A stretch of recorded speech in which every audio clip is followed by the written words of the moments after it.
হে everyone, আসসালামু আলাইকুম। তোমরা যারা যারা এখনও পর্যন্ত ঈদের ড্রেস মিলাইতে পারতেছো না, আই হোপ এই ভিডিওটার মাধ্যমে তোমাদের অনেক হেল্প হবে। কজ আমি একটা ড্রেস মেকিং ভিডিও দেখাচ্ছি আজকে। ড্রেসটা আমি কিছুটা পাকিস্তানি কুর্তি গাউন স্টাইলে বানাই। যারা যারা দেখেছি আমার এই ড্রেসটা প্রত্যেকেই জিজ্ঞেস করেছে এর কস্টিং কেমন পড়েছে, এভরিথিং আমি কোথা থেকে কালেক্ট করেছি। ড্রেসটা বানানোর আগে আমি যতগুলো পেজে এই টাইপের ড্রেসগুলো দেখছিলাম, ম্যাক্সিমামগুলোরই 3000 সামথিং ছিল প্রাইস। বাট আমার এটার মোট প্রাইস পড়েছে 1500 সামথিং। বাট নোয়াখালীতে এই টাইপের ড্রেস মেক করা একটু চ্যালেঞ্জিং, কজ এখানে কাপড় বলো, পুঁতি পাথর বলো, সহজে খুঁজে পাওয়া যায় না। সো আমি ট্রাই করবো যে আমি কোথা থেকে কী কালেক্ট করছি তোমাদেরকে ডিটেলসে বলা, যাতে তোমরা সহজে মেক করতে পারো।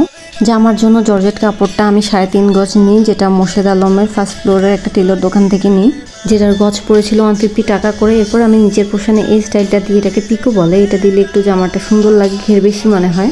ইনারের জন্য আমি 3.5 গজ কাপড় নিয়েছিলাম, যেটা 60 টাকা করে গজ পড়ে। দেন জামাতে আয়রন পাথর বসানোর জন্য আমি এই গ্লুটা নিই। দোকানদার আমাদের সাজেস্ট করছিল যে এই গ্লুটা ভালো হবে, বাট আমার কাছে তেমন একটা ভালো লাগে নাই। তোমরা পারলে হচ্ছে যে আরও ভালো একটা গ্লু নিও।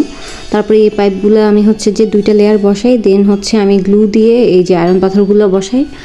আয়রন পাথরগুলো সবচেয়ে বেস্ট হয় যে আয়রন করে বসালে, তাহলেই হচ্ছে যে স্টোনগুলো লং লাস্টিং হয়। তো আমি যেহেতু আগে করি না এই টাইপের কাজ, তাই আমি রিস্ক নিই নাই। তারপর হচ্ছে আমি আরেক লেয়ার পাইপ দিই, এরপরে হচ্ছে যে স্টোনগুলো আবার বসাই, এরপরে উপরের দিকে একটু হালকা করে দিতে থাকি স্টোনগুলো।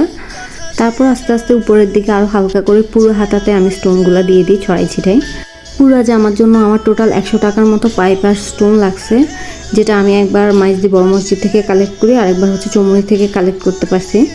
এরপরে হচ্ছে যে আমি নেক পোর্শনে এই যে এভাবে স্টোনগুলো বসাই দিই। সিম্পল রাখার ট্রাই করছি, যেহেতু আমি হিজাব ক্যারি করি সবসময়। তারপরে আমি ড্রেসের সাথে মিলাই এই লেগিংস আর ওড়নাটা নিয়ে নিই।